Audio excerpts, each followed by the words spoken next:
taipua epätoivoon. Hello everybody, my name is Marta Balaga and I'm back at the Scandinavian House. It's so nice to see you again. And I have company today, Finnish director Mikko Myllylahti, the director of the Woodcutter Story. And I'm very excited about it because you're a bit of a Cannes regular. Aren't you bored of coming here with almost everything you do? It's such a privilege to be here. And I mean, I had my previous short film was here in Critics Week in 2018, which was, to me, it was like a big moment as a director. And as a screenwriter, I was with the Olli Mäki film in 2016. And that was such a huge success because you guys actually won the whole thing. And I Yes. remember being there in the cinema and it being such an emotional and surprising moment, I guess, because there were so many famous names and everybody loved this film so much. Like, how do you remember that? Well, I remember ceremony? it very well. I mean, it was 6 years ago, and I mean, it was really like a first time in many things for all of us. I mean, we really didn't expect to win. I mean, we were happy with the film, and we were just so happy to be here. And yeah. But it's interesting that after Olli Mäki and after Tiger, your short, that you decided to work with Jarkko Lahti again on this film, which is your feature debut. Yes. Yeah. How did it come about? Was it planned? Do you just have some kind of connection? What did you see in him again for this role? Yeah, it was actually, I mean, I had the script first. I really didn't have an actor in my mind because when I was writing the script of the Woodcutter Story, but then I know Jarkko. In this film, it's really in the core of the film of who's gonna portray this man who has to have this hope in him, and I wanted to do it with Jarkko. I mean, it was kind of obvious that he could fit the role, but we did a casting with him, and but he was so good, so I took him. We talked a lot about even Chaplin and stuff like that, because there is a tone in the film, also in the acting style. So that he was really. He could find this like an intuitive and yet intelligent way to approach the content, and how he read the script was one of the best reads of the script. So I'm really happy to work with him. He's my friend, and we have a history, but I think he really added to the film a lot. Yeah, because he's playing somebody who had to be lovable. Because in the film, I mean, it's hard to watch sometimes, given that he is so lovely as Pepe, the woodcutter, because so much stuff is going horribly wrong in his life. Basically, everything is going horribly wrong. How did you see this story? Because there is something very universal about it. I think many times in our lives we feel like everything goes wrong. And when does it even stop?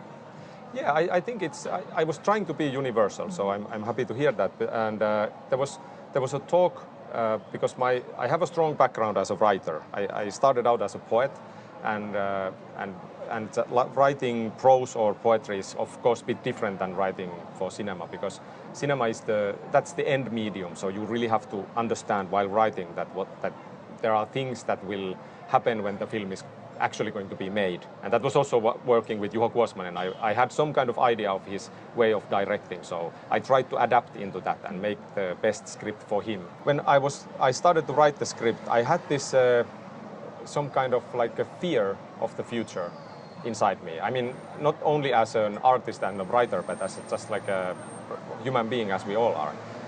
I could feel that we are facing a lot of threats in the future. That was something that almost like have a flash of a nightmare that is about to come. I mean, I think it's something that we all share, unfortunately, nowadays.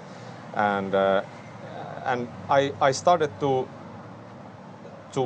kind of mold this story of hope, and I knew that I have to be somehow like mythical with that, because I want to be universal in that sense, that I don't have any answers. I'm just this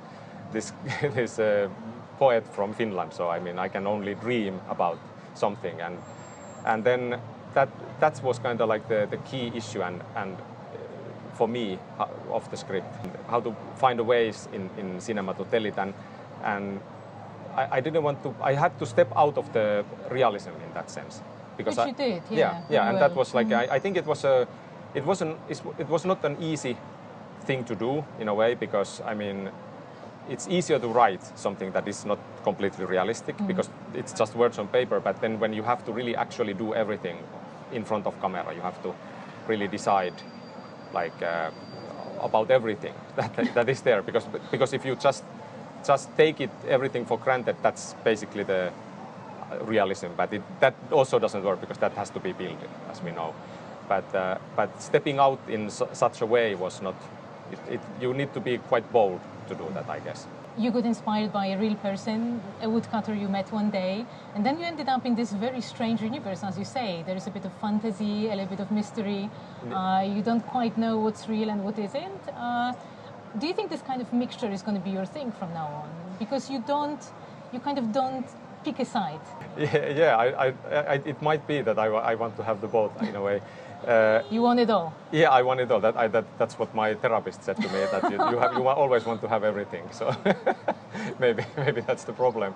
There is this culture and history of cinema, and that was something that we shared. We went to and still are like here. We do that. We go to this big room and we watch it together, and we watch it on the big screen, and I think there are some qualities that only happen in that kind of way to watch moving images, to watch cinema in that way, and we need to have some kind of separation from all this. I mean, I really like this wonderful epic TV drama that is nowadays being made, a lot of it, but I still think that there should be some kind of distinction. What is there for the cinema, and that was something that we had a lot of ambition when we were doing this film.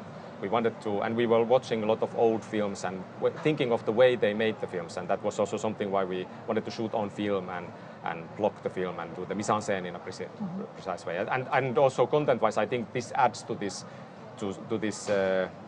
need to be mythical in a way that you step out of the realism and you let the cinema be cinema, like in its full blown. I think many people are going to experience that with your film, because you don't feel like you have to explain everything. Sometimes it's just Pepe looking in the camera and smiling, and you don't even know whether he found some peace or not. Yeah, I really much hope so that this comes true.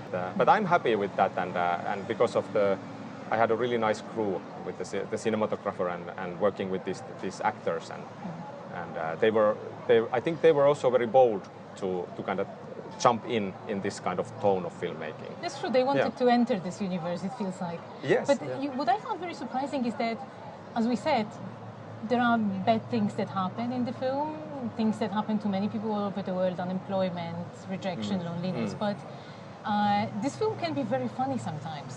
Yeah. And there is this absurd humor, the dry delivery.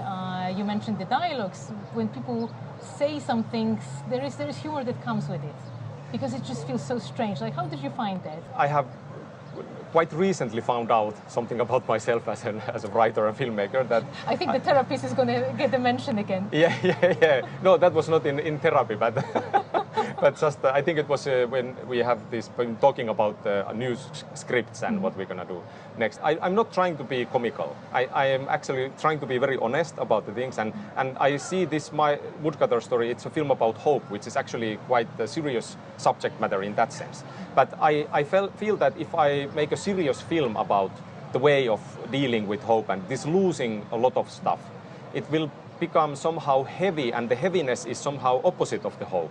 So we need something light. We need a light way to approach this concept of hope, or the possibility of hope. It's a strange thing that when you try to be somehow honest with this really serious subject matter, and if you are honest enough, you will find the comedy also there.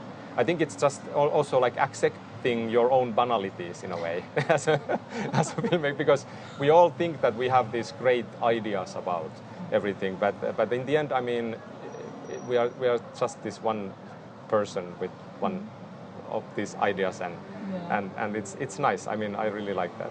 Yeah, maybe that's the secret, not trying to be funny, because when you try to be funny, it's just the worst. For me, the film is it has this core that is very serious and touching for me.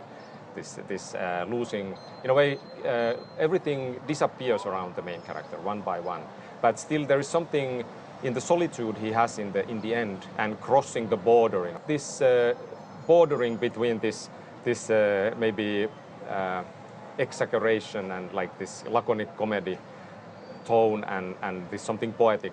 This is definitely something who I feel I am. But I was wondering if you consider yourself to be a spiritual person, because there is a spiritual aspect to the story, and I know you've been thinking a little bit about the Book of Job, which is quite a serious reference if there ever been one. It's a heartbreaking tale, and it just makes you wonder what's wrong with this universe if God would allow things like that to happen, or to test somebody like that. The story it started out with me meeting this actual woodcutter because I had a tree in my yard and it needed to be cut down because I had a lot of trees, and I live in the countryside outside Helsinki, so it was blocking the daylight, so we wanted to lose the tree. But I first thought I'm going to do it myself, but then I thought that I'm a poet and filmmaker, so it's going to fall on the house. You should stay away from sharp yeah, like I'm not going to do it. I had this actual woodcutter that came, and he did the job, and there was something about this character I encountered. He was from the north, like myself. He was originally from there, but he seems to have something harshness in his life, but he was really optimistic about it. And he had this hope somehow, even though I didn't really know him. But there was, in this brief encounter, I could sense something. I think it was also seeing somebody from my home region, somebody from the north, and I think I saw something like it was mirroring something to me. And I started to think that I had this urge that I want to write about this kind of character. This story of this poor man who seems to lose everything, but still is very content and has this hope still in him. So that led me to Book of Job, because there is a similar kind of structure. I'm not that religious. I'm really interested in religion and in the religion, what does it mean in our culture, and I read a lot about like the history of Christianity, for example, but also other religions. But so I was thinking that in our times, facing this unknown that is gonna maybe is ahead of us somewhere in the future, and if the God is dead, like Nietzsche said, so and there is this somebody who believes really into something, but we are definite that it's not the religion that gives him this hope. And so it was more like an existential character in a mythical world and told with comedy. So that was like how the script kind of came. I think the God is just sleeping. Yeah, maybe it's sleeping. Just taking a long break and leaving us with all this to deal with. I believe that in the art has to be something that tries to reach for the transcendent. Because I mean, it has to be some kind of, I mean, it's just like reaching out to something without knowing if you can actually touch it. That's how I see like what the transcendent means. That there is like an effort to say that maybe there is something else. That's quite beautiful. It's like talking without expecting an answer, just because you feel like expressing something. Yes, yeah, exactly. I've been missing that a bit in films. This kind of, like something that Tarkovsky used to do, when he would present you with some reality and then some spirituality, and just leave you there, kind of abandon you there, without telling you how to exit this story. Every poem is about love or death or these like really big questions. You just go for the important things. There's nothing in between. Yeah. Really happy about being here, obviously, and being in Critics Week, because I mean it's a really nice part of the festival, and how they talk about cinema and how they nurture talents and everything. No, thank you so much, and thank you to everybody for being with us, and come to the Scandinavian House, because you never know who you're going to meet. Finnish poets, for example. Who knew?